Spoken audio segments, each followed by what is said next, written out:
Welcome to another episode of the Impossible Life podcast. I'm your co-host, Nick Surface, and I'm looking across at a man who recently went ziplining using only his beard as an attachment. That's right, friends, the former Navy SEAL, Garrett Unkelbach, a man whose beard has the tensile strength of tungsten steel.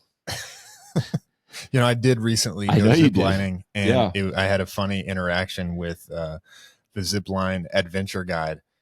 We were at the very end of the zip line. This is in Colorado. It was like a 1,500-foot zip line. It was actually like a really fun zip line.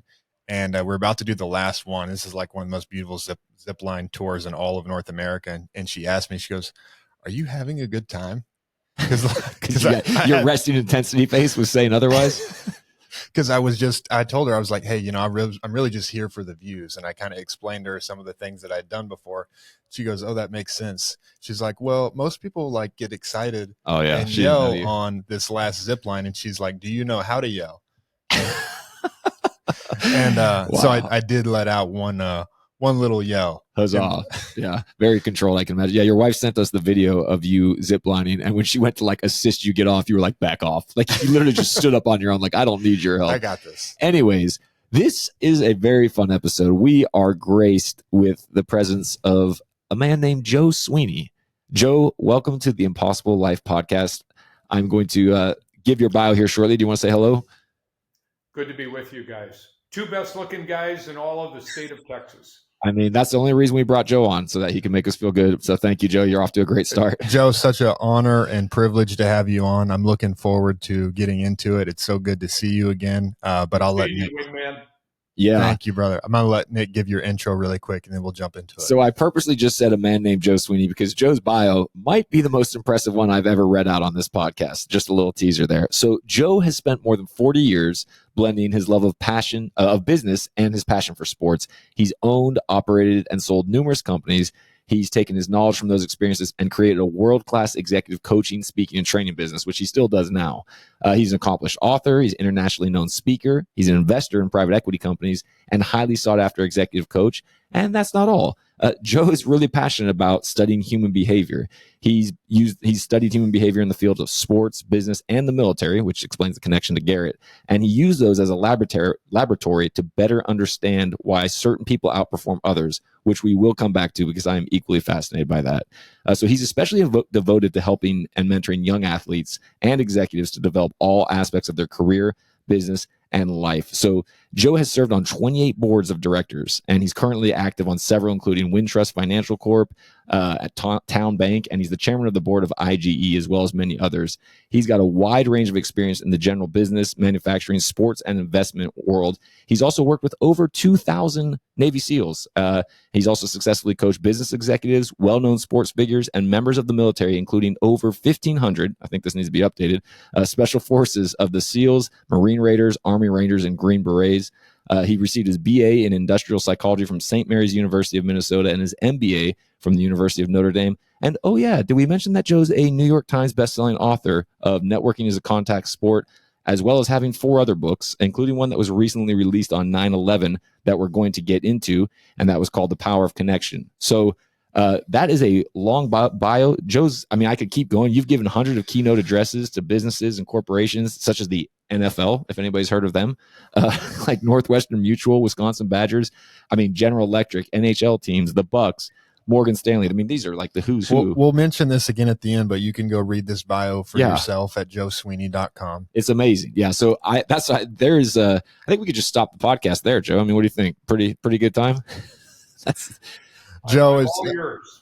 Well, there's a lot of directions that I want to go, but I'm going to go with the obvious one because I sort of hinted at the connection between you and Garrett. But how did you and Garrett meet originally?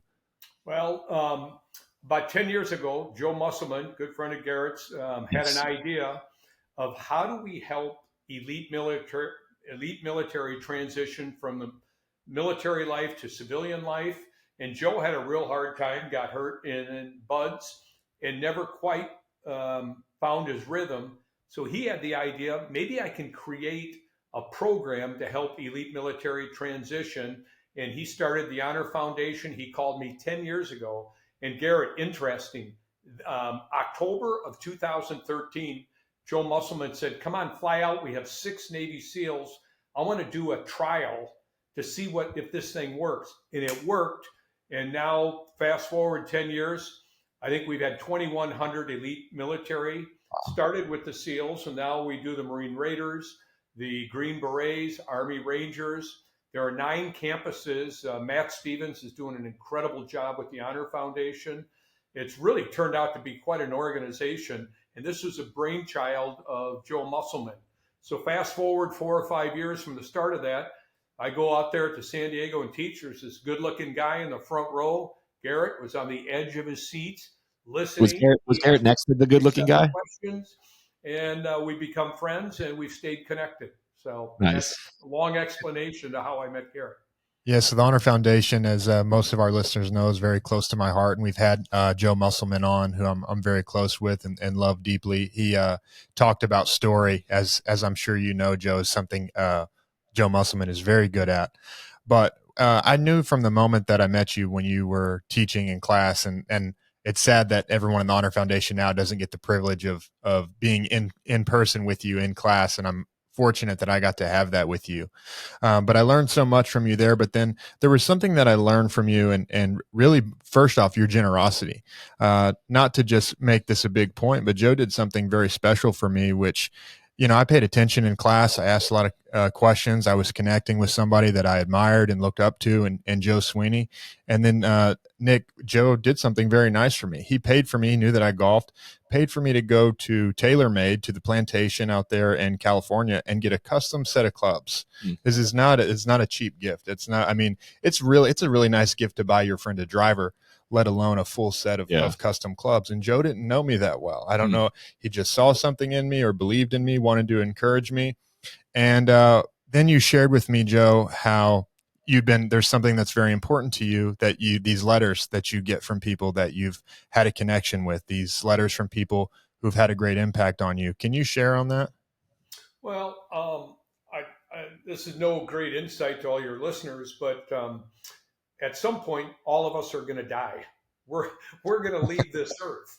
And, I always thought about what would be the most meaningful thing as I laid on my deathbed. And it wouldn't be the money, wouldn't be all the deals I've made or all the houses and things I've done. What's most important are the impact that you've had on other people. Yes. And so, I'd go help somebody. I'm going back 30, 40 years, and I'd get a nice little note. And so I saved them. And then I hired someone about 7 years ago, a woman who was ADHD, very organized. She took thousands of letters and organized them. And I have whole files, I call them my book of days.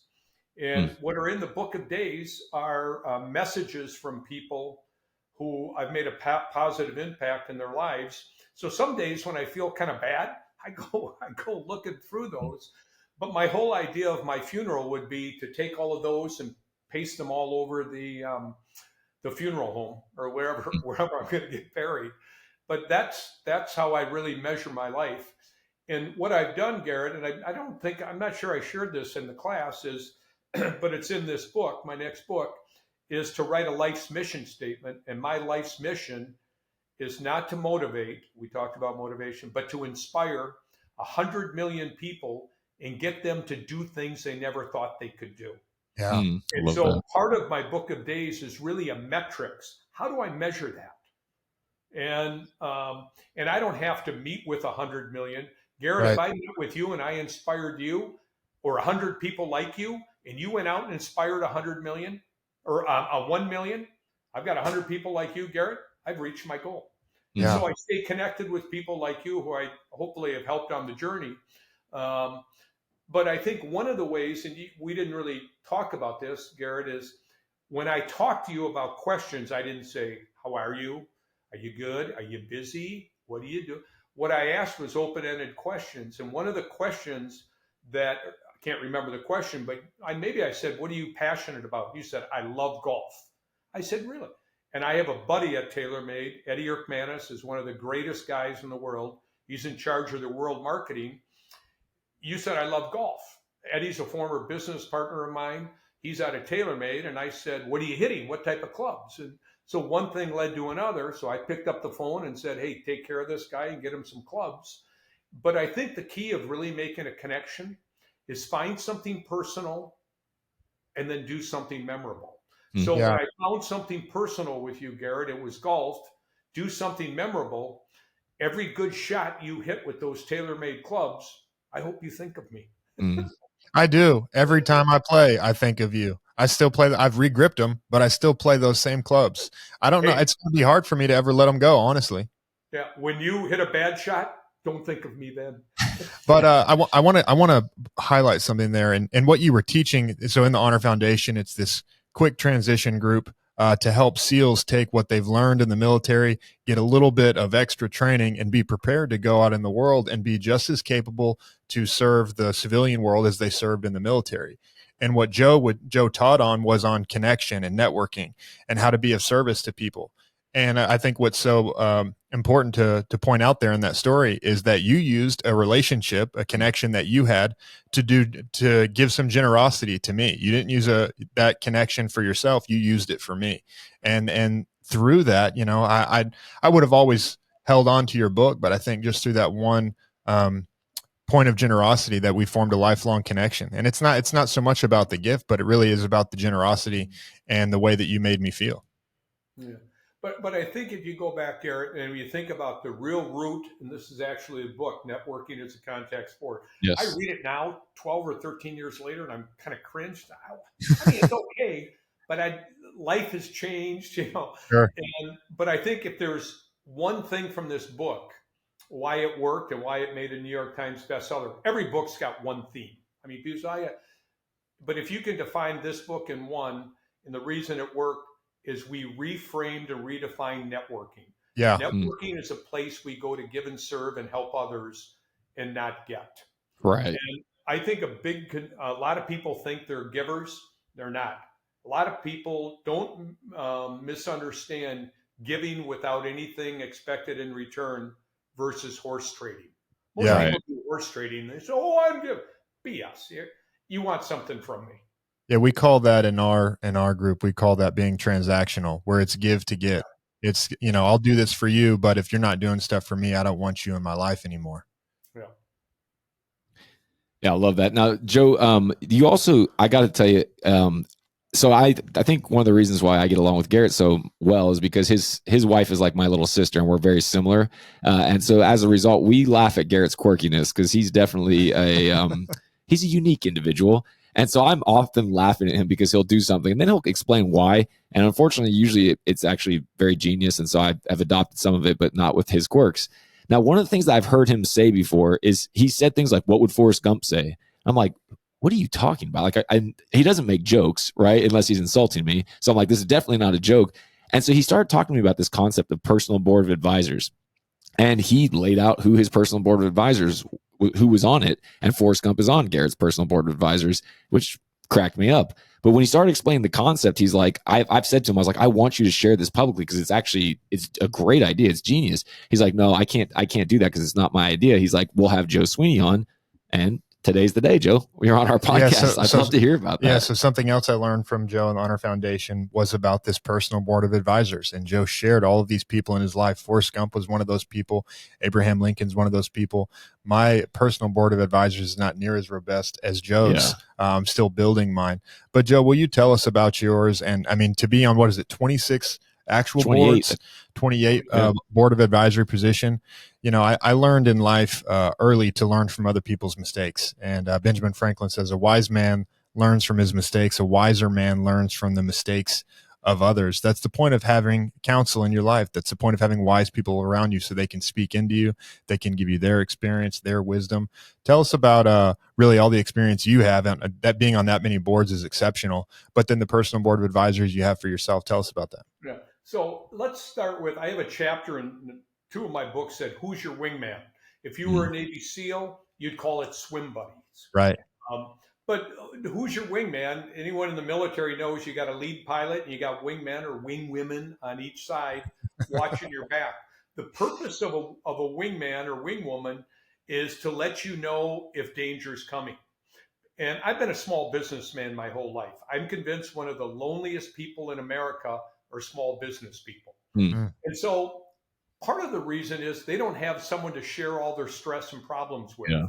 In America, these large companies have something called the board of directors. Why does a board of directors exist? Because the CEO gets stuck. And so when they get stuck, they'll go to someone that can give them legal advice, regulatory advice. When you're a small business person, you have no place to go. And I realized I bought my first company, manufacturing company, at 26. I was lonely as hell. I didn't know where to go. So I started bringing buddies, friends, experts in. So I developed my own personal board. And this is not, I'll get to your board, Garrett.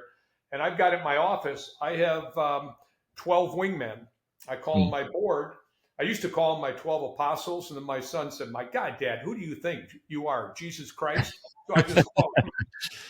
And so I started with that. But sometimes your board isn't available. Mm-hmm. And so about 20 years ago, I started thinking and I started reading about a guy by the name of John Wooden, famous basketball coach from UCLA. And he was the most successful coach of all times. Yeah. The greatest coach. He won 10 national championships. And so I read about him. His number one trait was humility. And I said, boy, that's a good trait. I could probably use a little bit of that in my life. So I cut his picture out and I put it in my journal. And anytime I thought I got a little cocky, I'd say, hey, coach, how am I doing today? Yeah. And so that started 20 years ago. Fast forward, and Garrett, and I shared some of it with Garrett. I think I probably had 25 or 28 when I saw you. Today I have 37 people on my board of directors. And what it is I'd read about someone, Mother Teresa. Boy, she was filled with love. She was filled with grace. I said, maybe I need some of that. So I read everything I could on Mother Teresa. I'd cut her picture out. I have my personal board wall of my office, and I've broken them down by divisions. Every board has subcommittees on. I've got 6 subcommittees on topics that are important to me. And I think the reason that's important, we all spend time, alone. And sometimes I don't know where to go. If my wingmen aren't available, I call them to my spiritual board of advisors. I mean, there's business people in there. I talk to them every day. No, I'm not losing it. I don't have multiple personality. But a lot of times when I'm stuck on an issue, I'll ask, Abe Lincoln. I've read tons of books on Abe Lincoln. That guy overcame a lot of adversity. Yeah. Say, hey, Abe, how the hell do I get through this today? I feel stuck. And sometimes I'll lay on my floor, pretend I'm talking to him. I'll get up in 2 or 3 minutes. I've got an answer. So what it really is, it's kind of a backstop for me. And I realize I'm not alone. And I have what I call silent partners that are guiding me and leading me. And my wife and I pray first thing every morning. We spend 20 or 30 minutes praying together. And a lot of times we'll talk about our board. We say, lead us today where you need us the most. Yeah. And it's really an act of surrendering. And I'm convinced many times this spiritual board will come in and guide me. I think it's really interesting that you go and you basically put all the information you can about that person. Once you see something admirable in them, you do a deep dive on them and put all. That's a great way of kind of learning from people that you're being mentored by people that maybe aren't even still alive, and you've created that actively for yourself. I think that's such an intentional thing to do. Yeah, it's Pastor Keith, someone who's very special in my life, taught that to me, that if you want to be admirable, find the people that you admire and be like them. Yeah. And that's what Joe's doing with his board. Your personal board of advisors has had such a big impact on me. I think it's funny that Nick picked Forrest Gump as the person that he remembered from my Well, it's just so random. I don't really lump you and Forrest together, A, because he's a fictional character, and B, because I don't think you guys share a lot in common other than you both served in the military. So hey, you know what? Neither of them are not a smart man. There you go. Well, yeah. I am not a smart man. I'm teasing, Garrett. Joe, I want to ask you something. I actually don't know the answer to this, because you have so much wisdom and experience in life, but your kind of like master topic, what most of your books are written about, is on networking and connection. Why did that become like, because you have a lot of areas that you're very valuable to people. Why is that the area that you chose to write about? And where did you really first begin to learn the power of networking and serving others? I think it really started with my family of origin. My parents wanted to have a baby girl, and they said they'd try to have one. My parents popped out 9 straight boys, and the 10th was finally a girl. But I'm the number 9th son. I'm the runt of the Irish Catholic litter. If there was ever a reason for some adult to spend tens of thousands of dollars in adult therapy, try being the number 9th son. I don't feel good unless I get the shit kicked out of me for the first 2 hours of every day, because that's what happened when I grew up. But I think part of that was we're really connected as a family of the 10 kids. In fact, every year we do a 3-day retreat together, 3 or 4 days. Cool. Yeah. All 10. My oldest brother is 80 years old. Wow. And we all still get along. So my parents did something really good on that connection. But I start this book to answer your question, give you the answer. It's the number one thing we all want. Yeah. So this book starts out with a question. What's the elephant in the room? What are we all pretending not to know? What we all want more than anything, I believe, is not more money, more fame, more sex. We want more connection, deeper and more meaningful connection. So I broke the book down into 3 parts. It's a 3-step, it's not a 3-step process. It's a 3-part mantra. Number 1, connect deeper to your authentic self, not what your wife or your girlfriend or your parents want you to be. Who really are you? And because when you find that out, you can set the world on fire. It took me about 50 years to figure it out for me, but I'm not that smart. It takes me a long time. Phase 2, I have 6 chapters on how do you connect with others? How do you do that? And I'm not a theorist. I'm not a consultant. I'm not an academic. I'm a real life. How do I get it done? How do you do it?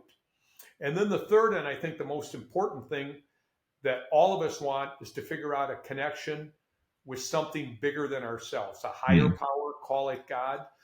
But again, the reason I think this is so important, this is not what we talk about at the cocktail parties. Right. Yeah.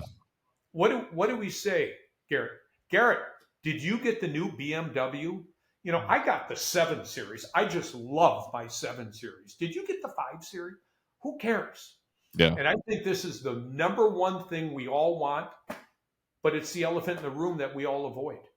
And if you can figure out how to connect better with yourself, with others, into a higher power, you won't feel better about yourself. You not only feel better about yourself, you can help change the world. I'm convinced. Yeah, absolutely. That's my heaven on earth, to connect with people and talk about things that matter. And I know you knew that about me early, Joe, is that, for all the qualities that I have, good and bad, I'm a deep person and I want to talk about things that matter. And I know you do too. And I love that that's the central focus of your life, is connecting with other people. And I'm sure you're very aware of the blue zone. Garrett, heaven on earth, that's chapter 14 of this book.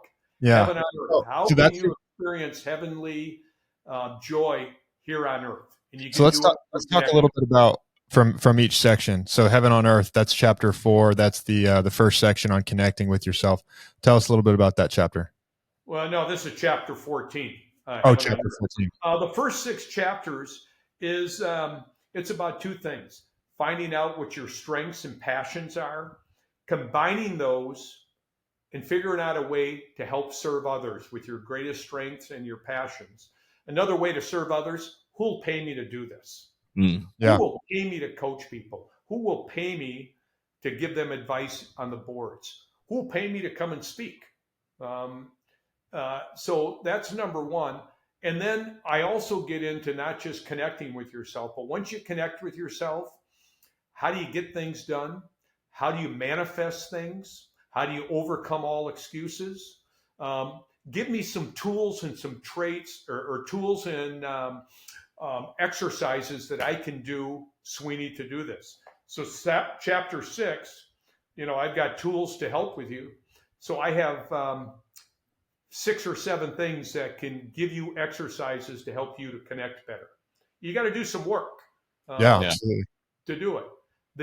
So once you connect really with your deepest self, it's not about this. It's how can you take your truest self and help others. That's the next 5 or 6 chapters. And a lot of things we talked about at the Honor Foundation are in that second section. Networking is a contact sport. But COVID has kind of changed the world of networking and connection. Yes, Think of this world, or this word, social distancing. Yeah. What does that mean? It's oxymoron. Social and and so I ask a lot of questions. I dig one chapter into COVID. I point out how it's really, really hurt this country based on fear. And we talked about fear earlier and how to overcome that. And I think once you're connected with yourself and others, and again, this isn't a 7-step process. I don't have one because most people quit after step 2 anyhow. And then the third one, I think when you're connecting with others, you say, like the 3 of us right now, this is really powerful. This is great. And so, and again, not to get weird or feely touchy, but when people connect and you really sit in it and think about it, the I's become a we. And if you really pause, and Garrett, this is your world, you got to ask, who calls the we?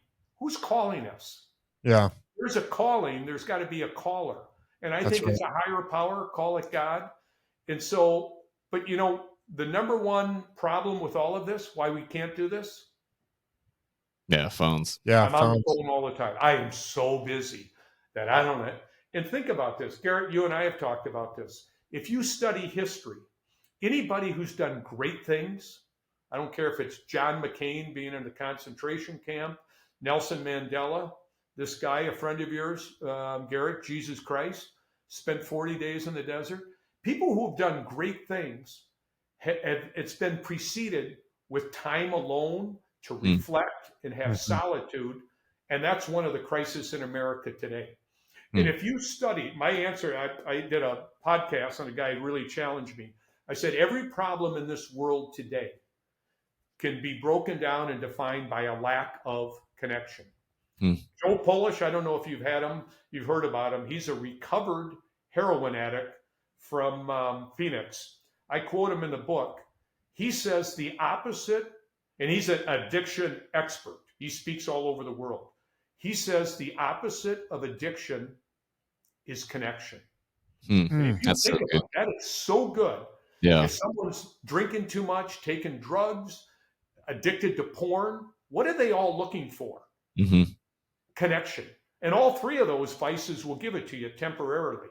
But what I'm talking about is what's something that will last an eternity. So I think it's the most important book that's in the marketplace today. I'm a tad bit biased, but why connection? Garrett, this is a long answer. It's the number one thing every human being desires more than anything. Amen. Yeah. And I'm still working through your new book. I haven't finished it yet, but I'll put my name in the hat on that as well. We're going to encourage all of our listeners to pick up your book, and it's really is an honor to have you on, Joe. You are a special type of person who's really decided to dedicate your life to helping others connect, helping others find meaning and purpose in their life, and that's what Nick and I have dedicated our lives to. 100%. Him and I are both working as hard as we can to make this thing our main thing, because this is what we get to do here: is help other people find their calling and develop themselves and their purpose. When did you figure that out in your life, that this was what you wanted to dedicate yourself to? Because I know you, I know you figured some things out early, being, having 8 older brothers and getting into business in your 20s. But when did you decide that helping other people with meaning and purpose is what you wanted to dedicate your life to? You know what? I don't think you wake up one day and say, this is it. In this book, I quote Ernest Hemingway. Yeah. In his book, The Sun Also Rises. There's a character. Stay with me. I want to tell the story because it answers your question. Michael goes bankrupt in the book. And he's asked in the book, how did you go bankrupt? And he said 2 ways. Gradually, then all of a sudden. So just think about that for a minute. That explains everything in life. How does a guy put on 70 pounds, in 7 years? And I've had coaching clients like this.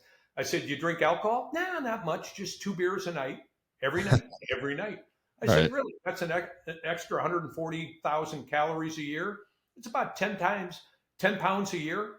You've been doing this for 7 years. That's why And then one day he wakes up, he goes to the bathroom, and he looks in the mirror and says, "Oh my God, what happened? How did this happen?" Gradually, and all of a sudden. It's how you build great teams. It's why marriages fall apart. You don't wake up one day and say, "I'm out of here." That's right. It goes gradually, and then one day you say, "That's it." But I think the key thing is, this is how you build a great life. You do the little things consistently every day, and then one day you wake up, you work out every day, you look like you, Garrett, or So I think what happened is this happens gradually. When I was in college, I studied psychology. I was a human behavior junkie. There are sides of me that say if I ever had to do my life over again, I would have gotten a PhD in behavioral psychology. Yeah. But 45 years later, it's what I'm doing. I'm working with mental toughness, which a lot of things you've taught me, Garrett. I transfer that to the business community. I transfer that to a lot of sports teams I work at. I've repackaged some of the things you've taught me about what you've learned being a SEAL. And so it finally, I think around 50, I said, when I wrote the first book, because I was an investment banker at the time, and I'd do a deal and I'd have to fight like hell to get our fee, and I'd be beaten up. And I said, this is awful. Yeah. And then I started speaking, and I'd go to my investment banking office, and I'd have 17 complaints by noon. And then I'd get a call from Garrett and said, "Boy, I think you changed my life." I'm thinking, what the hell am I doing in business? Yeah. In business, I still do a lot. So I think it happened gradually. And really, after a few years of experiencing that, I left the firm as an investment banker. And people said, "You can't do that." I said, "Why?" Yeah. "What are you going to do? Go be a motivational speaker?" People said that to me. I said, "No, I'm going to try to figure out a way to help people go from where they are to where they want to get to." That excites me. I mean, I can get a $600,000 check on an investment banking deal. I'd say, "Okay, another deal." And then I'd go and I'd get a letter from Garrett. And I'm thinking, I show my wife, "Look at this. Look at this guy. He said I changed his life." And that was the fuel that really got me juiced up. So it happened gradually. And then all of a sudden, around 50. But I wrote this book. So Garrett, you don't have to wait till you're 50. You can do thank it you. 33. How old are you? Yes, sir. 33. It's the same year Christ was crucified, so be careful. I know people keep telling me that, but I don't plan on dying this year. Joe, let me ask you, put you on the spot a little bit, because I think this speaks to a lot of our listeners and what you said and the gradual and all at once. I think a lot of this is even, Nick and I in our lives, but a lot of our listeners, we're in that gradual phase where we're doing the right things, but we haven't gotten to the all at once yet. Because I got lost once in my military training, and I'll never forget that experience. It's exactly what you said. I had the epiphany, like, oh wow, I'm lost. And you don't get you don't like plan on getting lost. You have an epiphany, like, wow, I don't know where I'm at in this moment. And for the last 30 minutes, for the last 45 minutes, I've been unintentionally walking in a direction. Right. And so, but it's the same way to achieve something great, to get to the top of the mountain. It's gradual, and then you're finally there. But my question for you is, what would be your encouragement to people that are in the gradual phase to not throw in the towel? Okay. I know you, Garrett. You say I'm gradual, I'm not there yet. You know what you are? And I'm telling you straight up, you're 3 feet from gold. You know that story? Yeah. Yes, I do. But tell it, please. And so but here's the thing, you're on the right path. You could be doing your real estate, and that's nice, and it pays the bills. But when you're on your podcast, you light up. Yeah. You don't have to tell me this is what you love to do. I can see it. And so you're 3 feet from gold. And I haven't seen your business. I don't know, but I can look at a business, because I've looked at thousands as an investment banker, and I can probably tell you your number one problem or challenge. I think you guys are both good. You've got something. We got to figure out how we scale this, and we need advertisers. We need to get eyeballs on here. Once we get eyeballs and we can sell ads, and then someday you're going to wake up and you got $16 million worth of advertisement. You got a crew, and you say, "How the hell that happened?" It happened gradually. Yeah. You're good at it. You're listening to your passions. You're impacting people's lives, which I know is a passion to both of you guys. And so, you're on the right path. You're saying, "God, some days I sit there and I feel I'm spinning." you know what? You're 3 feet from gold. Every time you feel that and you sense that, you might think I'm all BS, but I know both of you. We believe you. 3 feet from gold. Stay at it. I receive it. Will you tell you're a better storyteller than I am. Will you tell the 3 feet from gold story really quick for our listeners who don't know it? Well, there's a lot of versions, but there was a family that sold everything, went west, borrowed money. They couldn't hit gold. They did it for years, and they gave up. They sold everything for pennies on the dollar. Some engineer came and did some engineering, thought through it, and 2 days later, he strikes gold. The guy becomes a zillionaire.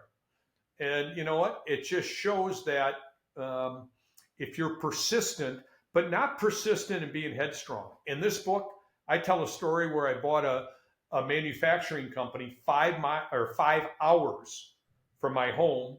I was going up there the whole bit. A recession hit. I'm personally guaranteed on lots more money than I had, millions and millions. And I was driving home and I called my coach and I said, I don't know what to do. I think I'm totally screwed. And he says, well, why don't you reframe what winning and losing is? Yeah. I said, what? I said, I'm not giving up. Show me a good loser and I'll show you a frickin' loser. I'm not giving. He said, wait, stop. Reframe what winning and losing is. So I thought about it. Long, complex story, a year story in a sentence. I ended up selling one of the good companies and I liquidated the other ones, paid all the debt back, made a couple nickels. But if I didn't reframe what I was thinking, I would have filed bankruptcy.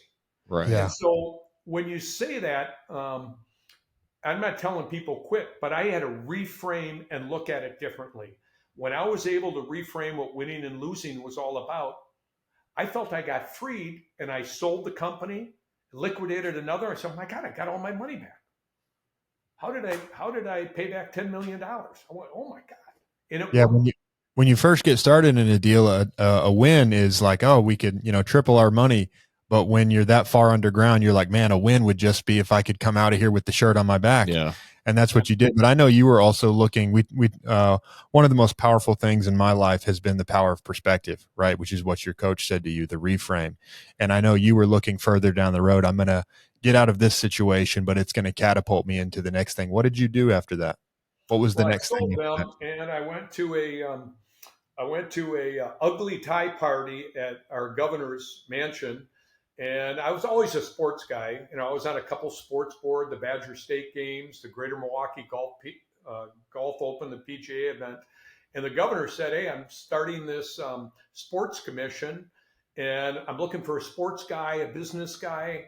And I said, Governor, I'm not a nonprofit guy. I'm a hard-charging business guy. And so I said, I'll help you start it for a year. And the idea was to use sports as an economic development tool to help the state of Wisconsin. I ended up doing it for 4 years. I loved it. It was fun. Didn't pay any money. Paid nothing. But I really liked it. And that, because I was following my passion, I met a young quarterback up in Green Bay. You might have heard of him, Brett Favre. Yeah. Long story short, we partnered up. We started a sports management business together. He was just started. He wasn't a 3-time MVP and all that. So we built this business. We ended up representing 24 pro athletes and coaches. We helped them buy companies. And I was sort of in my element. And I'm going, my God. So every different thing, I've done a lot in sports. I've done a lot in business. But everything that I've done, I made a lot of mistakes. I've written 5 books. I could write 5 books on all my screw ups. Is what makes a great coach, I think, is something called crystallized intelligence or crystallized knowledge. Because I've had 40 years of experience, I've made so many mistakes. When I'm talking to a coaching client, they're about 20% into their problem. I can answer what their problems are and give them 3 solutions within 5 minutes. And it's not because I'm like you and Forrest Gump. I am not a smart man. It's because I've got so much experience and I've made so many stupid mistakes. And I can see people, I say a lot, I see where this train's going. Well, how do you know? Because I did it. Yeah. And I've done it within big companies, small companies. And I had a lot of interesting personal experiences in life too. And, meeting the two of you is another one, but I've tried to learn from every experience I've had. And I think what really changes, Garrett, bringing it back, I finally paused around 50 and did a deep dive and reflection of 50 years. And I realized my life wasn't bad. I wasn't depressed. I wasn't an alcoholic. But I just said, running an investment banking firm and doing another deal just doesn't fulfill me. Yeah. And so by listening to what was really going inside, I was able to kind of make a little shift. And a lot of people thought I was crazy. Oh, you're the big motivational speaker now. So it's worked out well, though. I think everyone has to go through heaven on earth, and I'm finally doing what God put me on this earth to do. Amen. I think everyone goes through a season like that, and it's probably you didn't go through one, because I feel like I've already been through one, and I'll have others. But you go through seasons in your life like that where people are telling you, like, you can't do that. Yeah. But that's not what you're supposed to do, or that's against the rules. That's going against the grain. But I think great achievement is in that direction. I think your purpose and your meaning on the earth lies in that direction. You have to see things. Nick and I talk about this a lot. It's perspective. That's what resilience is to me. When you have a vision for your life, that doesn't mean other people are going to see it too. And you have to share it with them. You have to tell them about it. They may not see it. And for a time in your life, you're going to be walking towards something and you're the only one that sees it. Mm-hmm. My favorite character in the Bible is Joseph, who it doesn't even say that God gave him a dream. It just says that he had a dream. And for 13 years, he's a slave. He's in prison. And there's no encouragement. Nobody's telling him he's doing a good job. No one's saying, we believe in you. But we know that Joseph still believed in his dream, because it says that Joseph was excellent. He did so well in Potiphar's house that Potiphar made him the master over it all. He did so well in prison that he was the master over all the prison. And this whole time he's holding on to his dream, that people would bow down to him, that he would become a leader, and no one agreed with him. Everyone discouraged him, and he had no evidence that he was going to get there. But he never had any idea that he was going to become the second most powerful person in the world.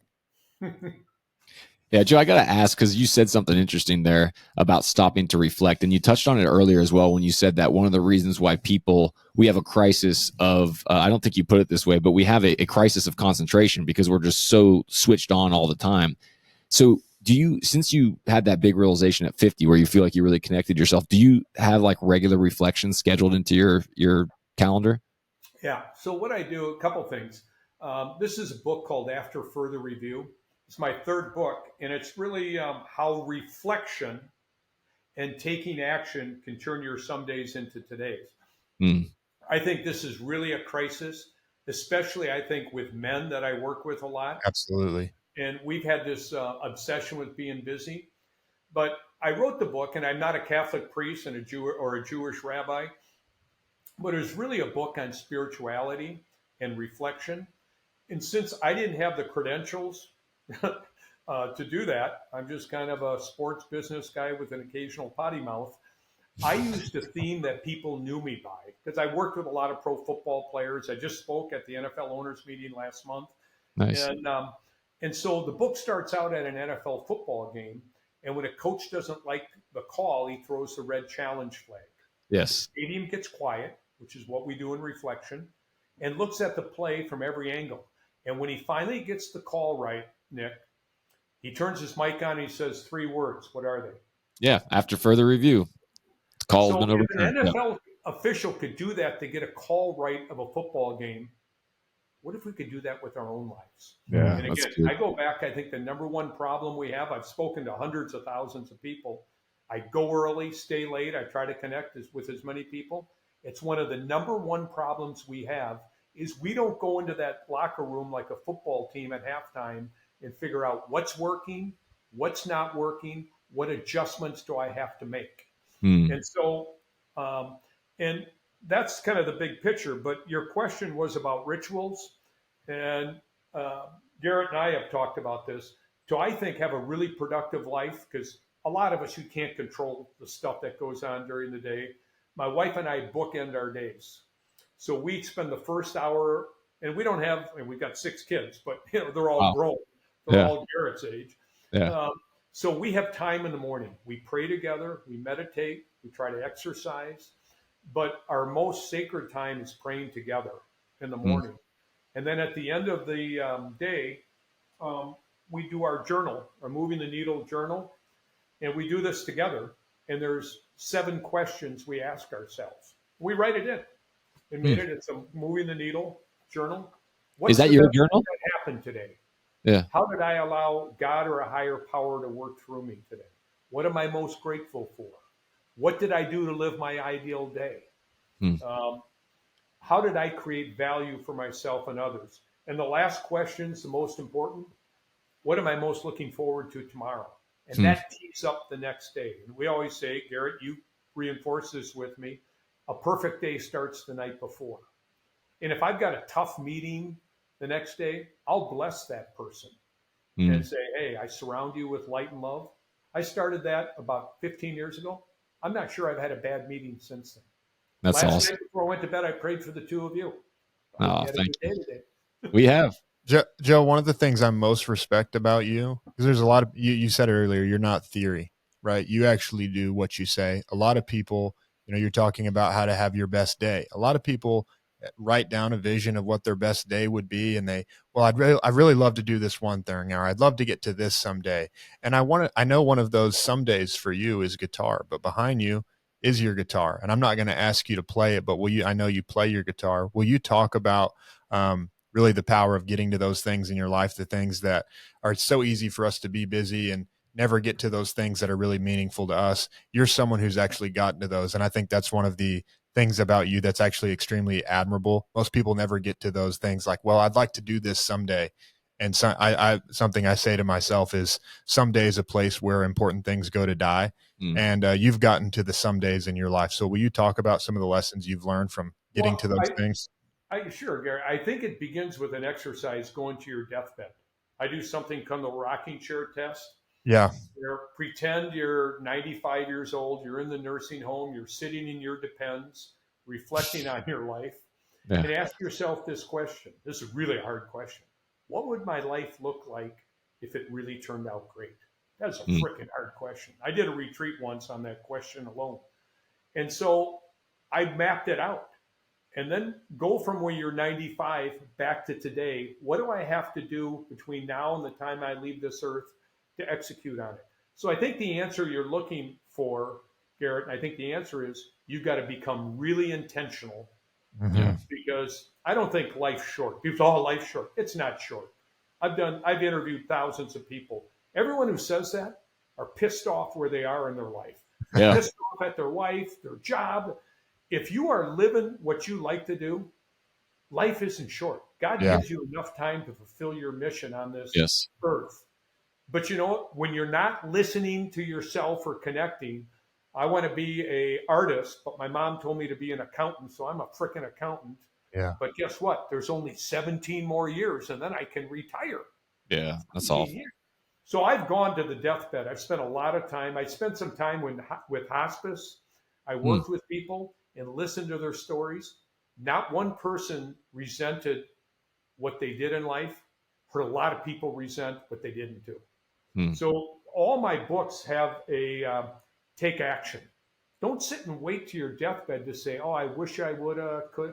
Woulda, coulda, and shoulda are 3 people I filed divorce with last year. I don't hang out with those people. They're complete assholes. I know you probably heard this from some people in the SEAL community, but something that had a great impact on me is the Tecumseh poem, where he says, be not like those who live their lives with fear of death, but die like a hero and sing your death song. It's in this book because you told me about it 6 or 7 years ago. I used that quote. I write a chapter on death and dying, and I used that quote. Thank you. I didn't give you credit for it. I gave it to. I deserve none. Tecumseh doesn't have a lawyer that's going to come after you for his rights, so that was a smart move. Hey, so Joe, I got to ask you, man. So we share. You guys, I don't mean to interrupt you. I don't want to lose you, but we did some I don't want my computer to die. Is it okay if I charge it? I don't want to break the cadence of this. Yeah. No, you're good. Yeah, go ahead and plug it in if you need to. Take a quick pause. Get plugged in. Yeah. No, I'll just charge it. I'm going to charge it right here. I got a cord. You have to change the view. Hey, as we say, we just have to ad lib a little bit. We're here. No problem. That's good. For the people watching on YouTube, you will see that Joe just moved to a new part in his house in Florida. So got a little bit of palm trees back there. I apologize, but I don't want to lose you guys. We're on a little bit of a roll here. We okay now? Yes, great. Good to go. Looking good. Great. Thank you. So we talked a little bit beforehand in the run up this, not on air, when we were not recording, and you and I share a mutual love and appreciation of psychology. We talked a little bit about NLP and some of the things that you've gotten into. And you had one line in your bio, because I obviously read through your bio before and introduced you to everybody. This line, when I read it for the first time, jumped off and just smacked me. It said, he has used the field of sports, business, and military as his laboratory to better understand why certain people outperform others. And I've always been fascinated about this as a coach, as a learner. So I've got to ask, what are some of the key observations you've made in peak performers? Because you've been around a lot of them. Yeah, not just there's. I want you to answer that, and then I have a question about the commonality between special operations and athletes. Okay. Well, I think, as I mentioned before, I'm the ninth boy, so I became a fan of human behavior when I was really young, watching all my older brothers. They were a lot of them were jocks, all conference, all state, all American. And so I watched my brothers. And then if I got really into a sports guy, I'd start studying what they did. In fact, when I was 16 years old, I read an article about pro baseball players taking transcendental meditation to relax them, to increase their time or their reflex time. So I took transcendental meditation. The next year, I read that a lot of pro athletes did something called Silva mind control, which in today's term is NLP, neuro-linguistic programming. Yes. So at 17, I did a whole visualization. I did all that. It all helped me in sports. And that really got me on the area of studying human behavior. And then, again, if I had to do my life over again, I would have spent more time in the psychological field versus the business field. But everyone said, you got to go into business. You're a business. And, after I had a little bit of success in business, I kind of said, I kind of like this psychology thing. Yeah. And even when I would come home, I read all the business books, but I couldn't wait to get through them because I wanted to get to the psychology and human behavior. And then just, having an experience of working with Brett Favre and watching him, I was with him during his 3 MVP seasons. Yeah. You look at the time, I studied all. I studied Michael Jordan, Tiger Woods, Wayne Gretzky, Brett Favre. At one time, they were the 4 big names in professional sports. I studied all of them. And then I kind of went back into business again, and I studied all the top performing business people. What are the tools? What are the traits? And then when I was fortunate enough to meet Joe Musselman and meet people like your sidekick here, Garrett, I started studying. I asked 1,000 questions of all the Honor Foundation Navy SEALs. They let me go to the base. They let me go to San Clemente Island for 4 days. I went to Normandy with some of them on D-Day, jumped out of the plane with the leapfrogs. So I was able to experience this, and I realized that's why I joke I'm part of SEAL Team Zero. Wasn't for you. So I've studied all that, and I started, and then I look at business. I can't get some employees in some of our companies to get out of bed, and, why? Why did they do that? And so the number one question I've always had is, why do people do what they do in life? Yeah. Why would you do that? Why is a guy drinking 2/5 of vodka a day? Why? Tell me what's going on. I'm curious. So I think a good trait to be a great behaviorist or a behavioral psychologist, which I'm not, but to be a good coach is to have compassionate curiosity. Instead of saying, hey, Garrett, you dumbass, why are you doing that? Yeah. Try to understand his behavior. Why is he doing what he's doing? Because I don't joke. I say this, people say, what? I say all human behavior makes sense, even when we don't. Right. You can't do something stupid. So why are you doing that? Well, there's a reason. Yeah. So, it's always been my passion. And I think, again, to repeat myself, it started when I was probably 3-4 years old, watching all my older brothers. Yeah. What were some of the commonalities that you found, though, amongst some of the top performers? Was there anything that you were like, this is something you saw in all? I mean, you named my sports hero, a number of my sports heroes there. Was there anything that you found that was common in all of them? Not the four that I mentioned, but a lot of things. And I say this in the book. I mentioned this before, have a big enough why. Yes. But I think a lot of people were really driven. Right. Because of a painful experience. And I write in this next book, if you look at some of our greatest passions and our life's missions, most of them are born out of our deepest wounds and unmet needs. I'm going to say that again because I think many times our greatest passions and our life's missions are born out of our deepest wounds and our unmet needs. 2 quick stories on that. Mothers Against Drunk Drivers. Mm-hmm. Right. Man, that's a pissed off group, justifiably. But most of those people, the woman who started it lost, I believe, a teenager to a drunk driver. And that became her life's mission. And, you look at, I coach a lot of people that are obsessed with money.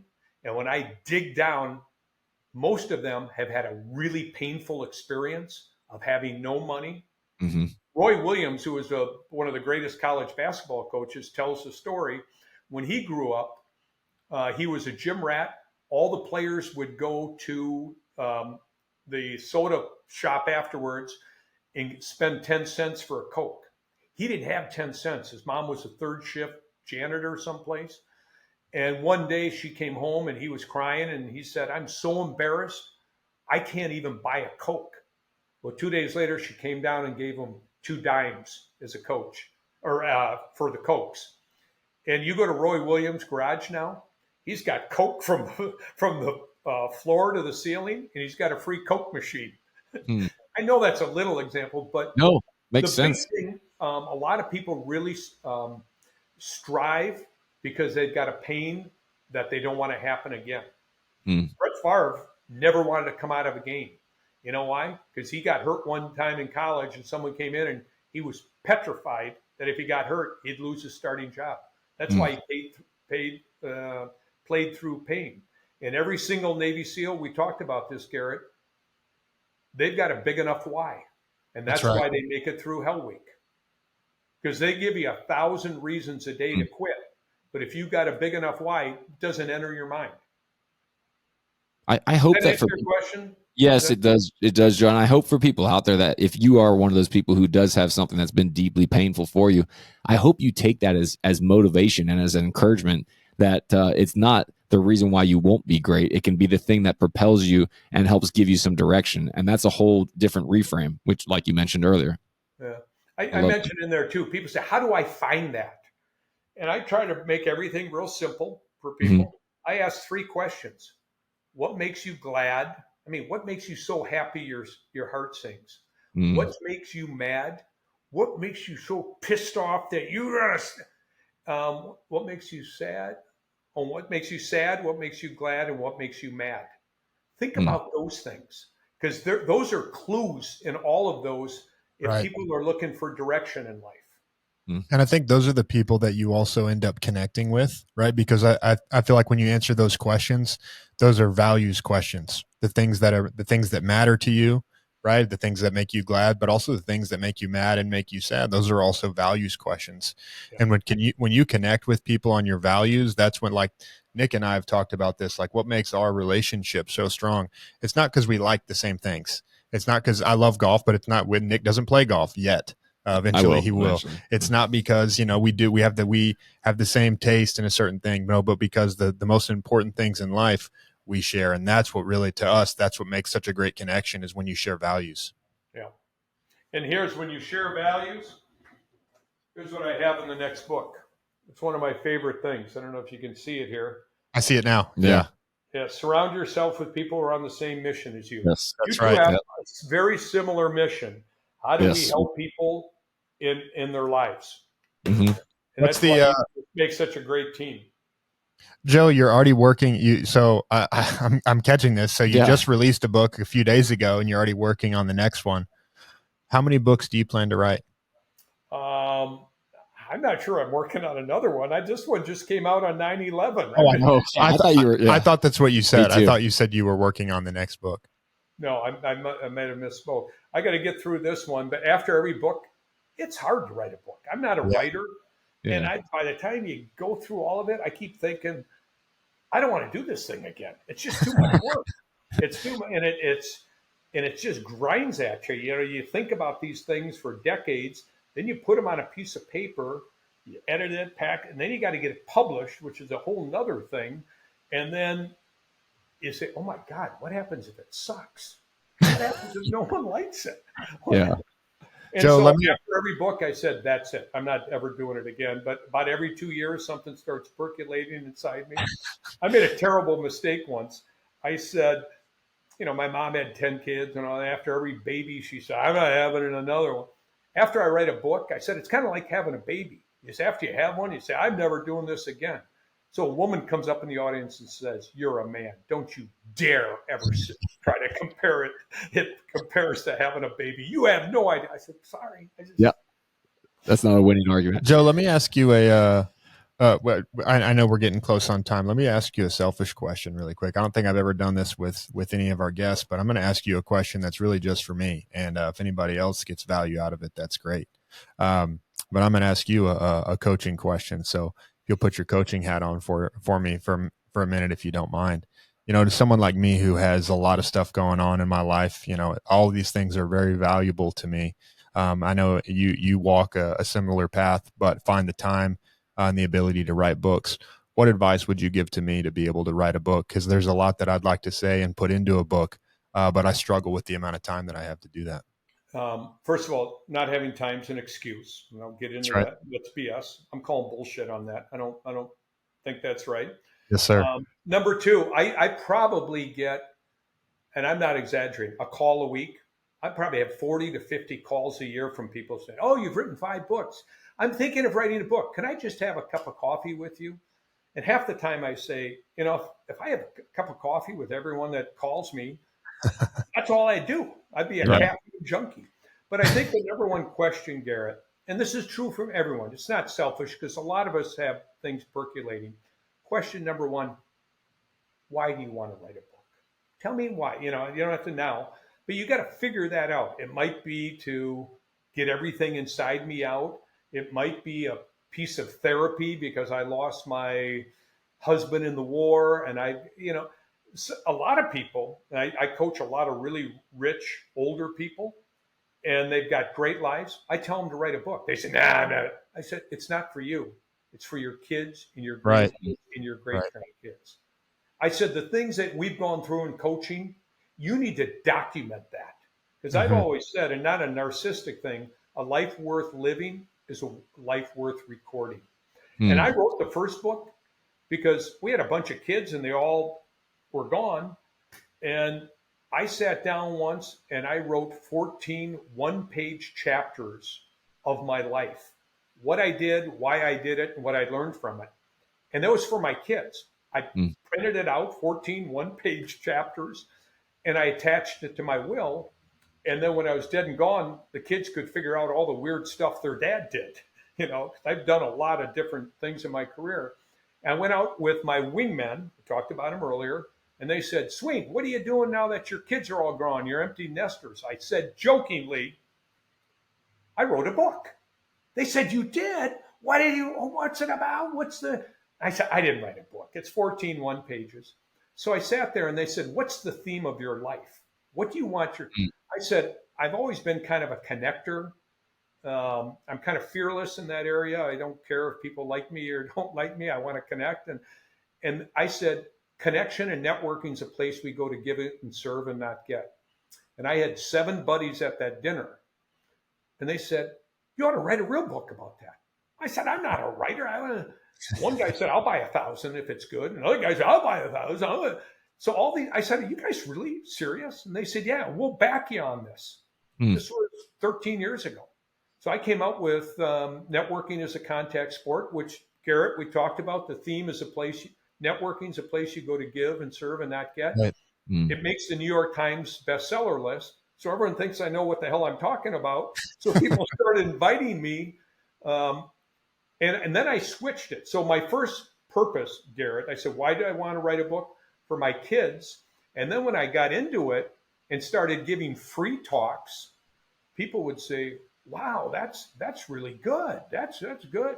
And then I started saying, maybe I'll charge $1,000 or $1,500. And then I worked my way up. I'd get $25,000 a keynote now. And it's fun. I'd do it for nothing. Yeah. But I have a lot of bad habits and have a lot of kids. And my wife and I have soon to be 13 grandkids. We're trying to take care of them. 13. Awesome. Congrats. So anyhow, so my point of this is, Garrett, why do you want to write a book? And if you kind of go, you don't know or whatever, then ask this question. Everyone in life has pain or lack of clarity. A great book can help someone take care of that. If you can help them solve something, you've got something. I always say a good book and a good talk does three things. Think about this, Garrett. It creates a fun experience for the listener or reader. It tells stories that resonate with them. And number three, because I'm a get it done guy, the book's got to leave some practical tools and tips to help people better their lives. And that's one man's opinion. Everyone's got their own thing. But, ask yourself and you understand the why. It's why did you want to become a Navy SEAL? What was that one reason why that got you through Hell Week and all that torture? It's the same thing with a book. It wasn't Hell Week. It was a hell year. Yeah, that's for sure. I'd go to bed at night. I'd have notebooks next to my bed. I'd wake up at 2 a.m. My hands moving. My wife says, "What are you doing?" I said, "I'm learning." And so it's a lot. And again, there are two things. You're not a writer, and I'm not a writer. Think about this, Garrett. There's something called writers who go to their sacred writing space for 6 hours a day and write. I'm not that. An author is different. An author has experiences and ideas that they want to share with people. That's good. You're an author. And so what I've done in my books is I make an outline. I know what I want to say. And I've hired a ghostwriter on every book I've done. And the best way to do that is I've had a lot of experiences, and I think I got a lot to say. I just don't know how to organize it into a book. So think of this. I bring all this clay, and a great ghostwriter will mold the clay into something that makes some coherent sense. But to do it right, people say, "Oh, you can write a book in a month." And it took me 50 plus years to think about it. And it takes about a year to write a book, 6 months to write it, edit it, and about 6 months to get through all the crap and publish it and get it out to the marketplace. And that varies, but it's about a year process. And I've got piles of notes that I've collected for 20 years. I'm saying, does this work? It's a hard process. So to answer the first question, I'm not sure I'll do this again.